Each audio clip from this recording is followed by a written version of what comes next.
With a cast as big as Inazuma Eleven's, you're bound to forget a few faces. So today I want to count down my top 10 most forgettable Inazuma 11 characters. I think forgettability is so subjective, so there are definitely going to be some picks on this list that you do not agree with at all, but that's absolutely okay. Just let me know down below in the comments, because I'm really curious to see what you guys think of this list. Before we begin as well, I want to just quickly add in a rule. Basically, to make this list more interesting, I'm not going to include scouts or random characters from Shuriken or whatever. They have to be actually established Inazuma 11 characters that one might be able to remember. So being on a main team, or being like on a main antagonist team, but like an actual established character in that team. You know what I mean? You could have Cloak, for instance, Cloak Blue Sea, but not have the goalkeeper of Shuriken. So without further ado, let's dive straight in.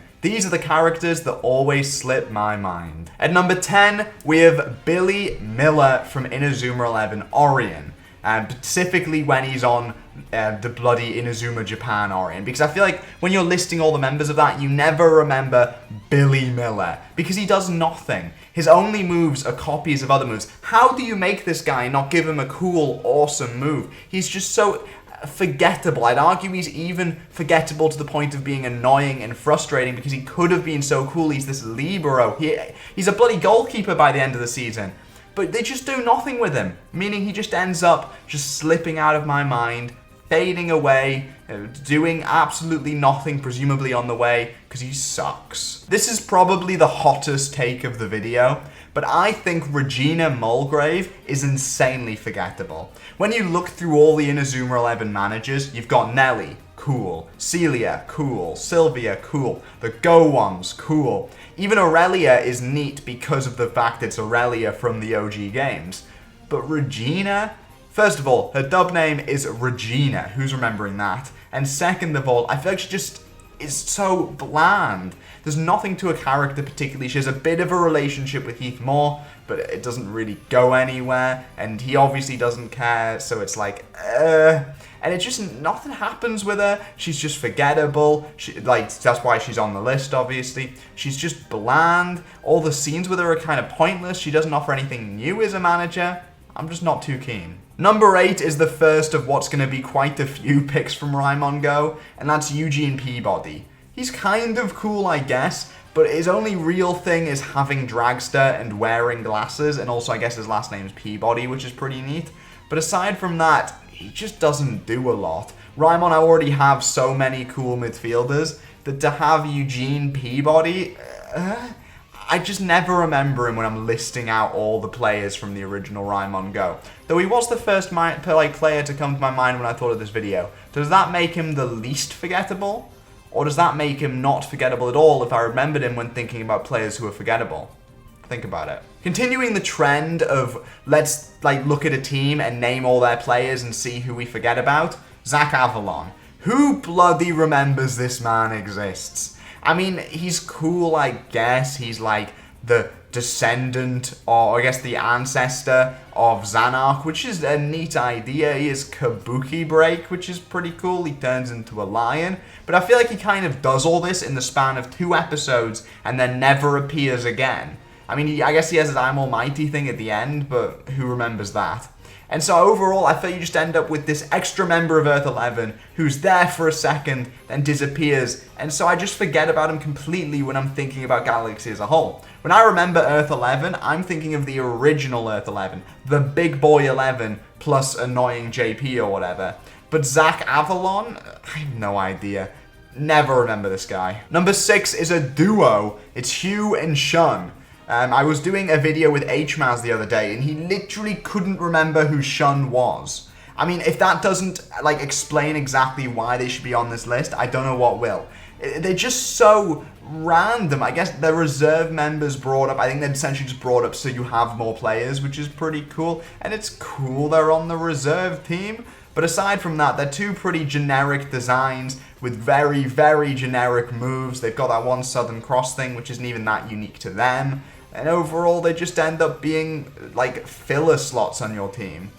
Neat. Number 5 is actually not just 2 players, but 2 teams. Because I am always getting Almighty Faith and Milky Way Charter mixed up and forgetting that one of them exists. Which one it is depends on the day, but I will never for the life of me be able to remember in the same moment that both Almighty Faith and Milky Way Charter are teams that exist separately in Go. I felt their whole matches just kind of fade together. I couldn't tell you what happens in either. And I could tell you what happens in both combined, kind of, but I couldn't tell you what's exclusive to Almighty Faith and what's exclusive to Milky Way Charter. I couldn't tell you who's exclusive to Milky Way Faith and who's exclusive to Milky Way Charter.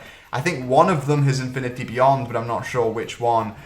Overall, the 2 teams just blend together, they merge together.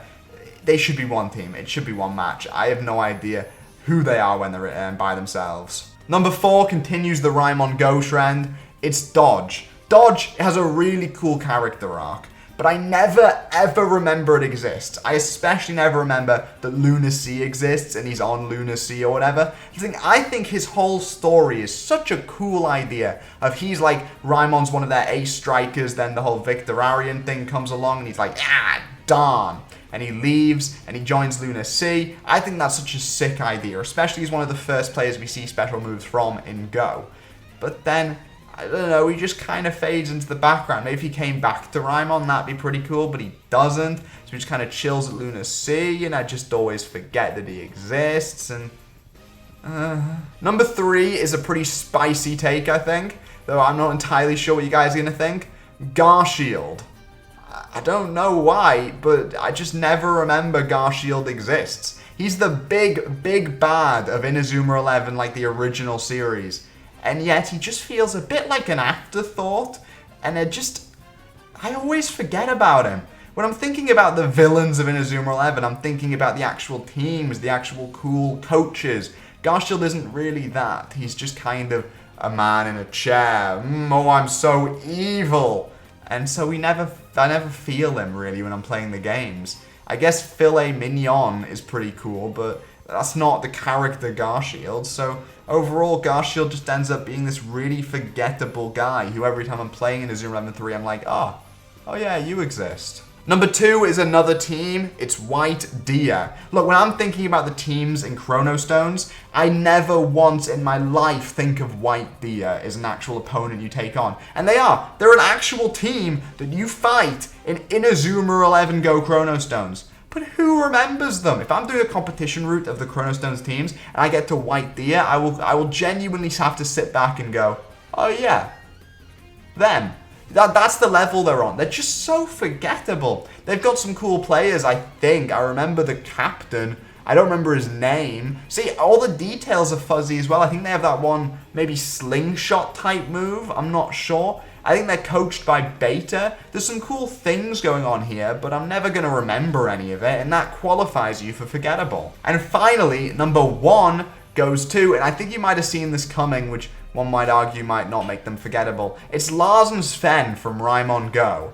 Because they're there and then they're not, and obviously a big part of why they're so forgettable is how short screen time they get. They could have easily pulled a dodge and come back later, but I guess not. And instead what we get is these 2 really boring designs that appear for a sec, say some lines, do some things, then leave. And I guess they qualify for this list as being kind of major characters-ish, because they were on Raimon, but I'm never going to remember they exist. I'm going to barely ever remember their names, because they're, I guess, Lars and Sven, and they were in the game. They were definitely in the story. Well, hopefully you guys like that list. I'm really curious if you agree or disagree with these picks. Make sure you let me know down below. And if one of these is your favorite character of all time, I'm so sorry. But anyway, make sure you like, comment, and subscribe. I'll see you guys in the next video. Bye.